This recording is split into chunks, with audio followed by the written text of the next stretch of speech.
Sahabat tani dimanapun Anda berada, tentunya banyak petani maupun penghobi tanaman cabai menyukai tanamannya berbuah lebat. Sayangnya upaya untuk mewujudkan hal tersebut tidaklah selalu mulus dan sangat tidak mudah. Ada banyak rintangan pada fase tersebut, yaitu fase generatif di saat tanaman cabai sudah mengeluarkan buah. Di sini saya ingin berbagi pengalaman di samping saya melakukan pemetikan tanaman cabai, dan alhamdulillah harga buah cabai di tempat kami sekarang 85.000 dari petani, teman-teman. Kemudian nanti akan saya jelaskan semua pupuk apa yang bisa membuat tanaman cabai itu berbuah lebat, kemudian berapa dosisnya, apa saja yang harus diperlukan. Maka silahkan ditonton video di channel Heri Petani Indonesia. Silahkan like, komen, dan subscribe, share ke setiap media yang teman-teman punya. Insya Allah apapun yang saya bagikan bisa membawa manfaat. Di sini hal yang perlu dilakukan adalah bagaimana bisa meminimalisir datangnya hama, kemudian bisa mencegah datangnya jamur, layu fusarium. Maka dari itu nanti akan saya jelaskan semua. Sekali lagi terima kasih atas segala supportnya. Mudah-mudahan apa yang saya bagikan bermanfaat buat sahabat-sahabat tani semua.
Assalamualaikum warahmatullahi wabarakatuh. Bismillahirrahmanirrahim. Allahumma sholli ala sayyidina Muhammad wa ala ali sayyidina Muhammad.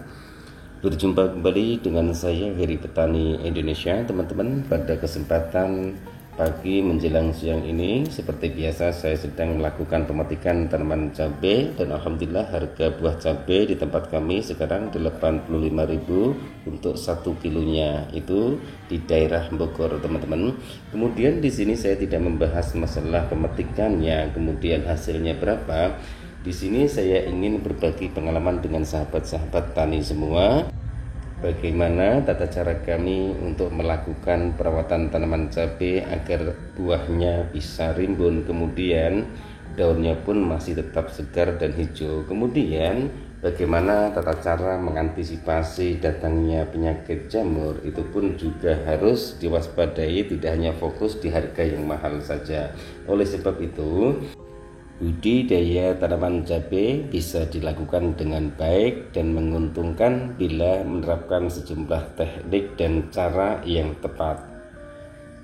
Berikut adalah teknik dan cara budidaya tanaman cabai yang dapat dilakukan oleh sahabat-sahabat tani semua. Bagaimana tata cara memahami pH tanah, kemudian setelah itu pemberian pupuk dasar. Kalau kami sendiri biasanya tidak pernah menggunakan pupuk kandang, saya hanya menggunakan sarana sekam. Kemudian di saat tanaman cabai memasuki fase generatif seperti ini, kalsium dan kalium apa yang sangat cocok untuk dijadikan perawatan tanaman cabai tersebut. Di sini saya ingin mengenalkan satu produk yang biasa saya pergunakan, teman-teman, yaitu Kalinet, teman-teman. Pupuk Kalinet adalah pupuk yang sangat bagus sekali, tidak mengandung klorida. Kemudian di dalamnya pupuk ini mengandung kalium dan boron, berbentuk pekatan, konsentrasi tinggi yang larut dalam air, teman-teman, dan mudah diserap serta dimanfaatkan tanaman secara instan dan optimal untuk memaksimalkan pembentukan buah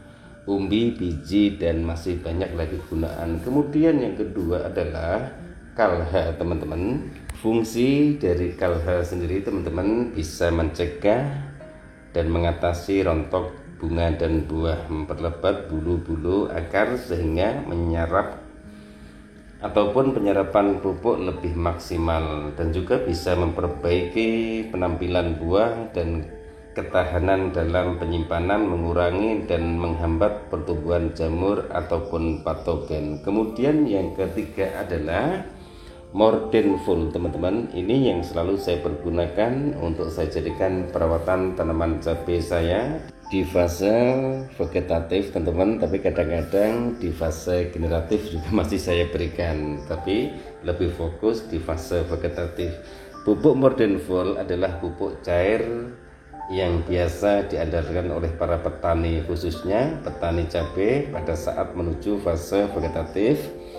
Pada tahap ini sebaiknya petani memberikan pupuk cair supaya tanaman lebih kokoh saat tanaman membutuhkan suplai energi yang besar, seperti pembentukan bunga, adanya serangan penyakit atau cuaca, dan pertumbuhan awal. Maka Mordenful menjadi salah satu alternatif keberhasilan para petani cabai. Di sini saya jelaskan, saya tidak promo produk, teman-teman, saya hanya menjelaskan berdasarkan pengalaman kami. Kemudian setelah itu baru dilakukan penyepraian, juga bisa ditambah dengan insek dan fungisidanya, tapi terserah teman-teman mau menggunakan dosis berapa saja, bebas. Yang terpenting adalah jangan terlalu boros.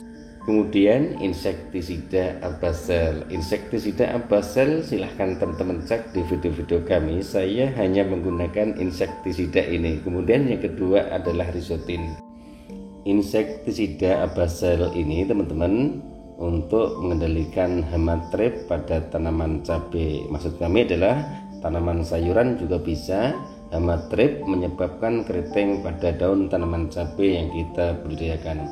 Abazel 18 EC merupakan insektisida berbentuk racun kontak dan lambung, berbentuk pekatan yang dapat diemulsikan untuk mengendalikan hama ulat gerayak juga bisa, trip juga bisa pada tanaman cabai yang kita budidayakan. Kegunaan Abazel bagi para petani cabai cukuplah penting. Bagaimana tidak, insektisida Abazel bisa digunakan sebagai insektisida pengendali hama kutu-kutuan yang lainnya, teman-teman. Jadi intinya insektisida, fungisida itu pun juga tergantung teman-teman semua. Yang terpenting adalah minimal mengerti bahan aktif yang ada di kandungan insektisida ataupun fungisida tersebut. Budidaya tanaman cabai sudah sering saya jelaskan, tidak hanya mengandalkan fungisida, kalium dan kalsiumnya, kemudian insek dan fungisidanya. Teman-teman juga harus tahu teknik bagaimana tata cara memproses lahan tersebut. Kemudian sesekali beli alat pH meter, teman-teman, tujuannya untuk mengukur pH tanah, karena yang sering saya bilang, keberhasilan budidaya tanaman cabai 50% itu didukung dari lahannya.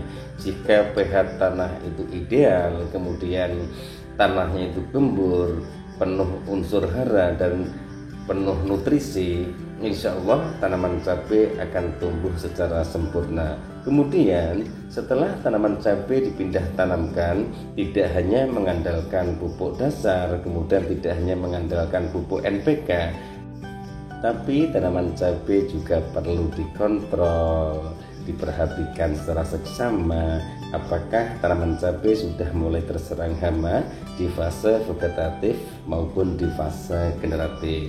Mungkin hanya ini, teman-teman, yang bisa saya jelaskan rahasia kami untuk membuat tanaman cabai itu subur, buahnya sangat lebat sekali. Walaupun saya ini juga masih tahap pembelajaran, tapi saya selalu mencoba untuk membuat video-video yang mungkin di sahabat-sahabat tani lainnya belum ada, tapi saya berusaha selalu menumpang serikan kedua tanaman. Tujuan kami hanya ingin memotivasi, menginspirasi teman-teman semua sambil menunggu tanaman cabainya membuahkan hasil. di bawah ataupun di tengah-tengah bedengan itu bisa ditanami tanaman yang usianya pendek, misalnya semangka, melon, kemudian mentimun ataupun timun suri. Insya Allah berhasil, asal dengan satu syarat, teman-teman bisa mengontrol tanaman tersebut.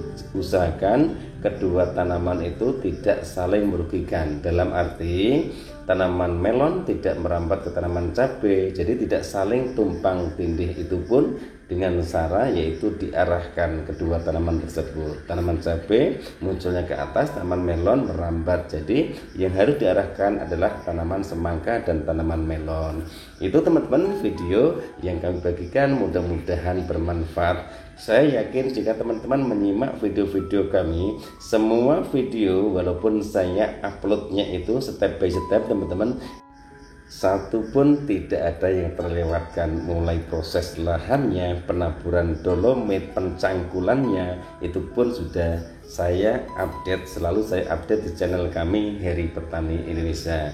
Mungkin hanya sampai di sini dulu teman-teman penjelasan rahasia kami untuk melakukan perawatan tanaman cabai. Seperti teman-teman lihat tanaman cabai saya tidak ada yang bercak daun, kemudian juga lahannya juga berulang-ulang karena saya hanya mempunyai 3 lahan, dan itu pun dari awal selalu tanaman cabai. Sudah hampir 6 periode, paling jika tanahnya sudah padat hanya saya cangkul kembali, kemudian saya tanami cabai kembali. Terima kasih atas segala doanya, atas semua supportnya. Mudah-mudahan kebaikan teman-teman semua senantiasa Allah ganti dengan rezeki yang berkah, disehatkan badannya, kemudian selalu dalam lindungan dan naungan dari Allah Subhanahu wa taala. Wabillahi taufiq wal hidayah. Wassalamualaikum warahmatullahi wabarakatuh.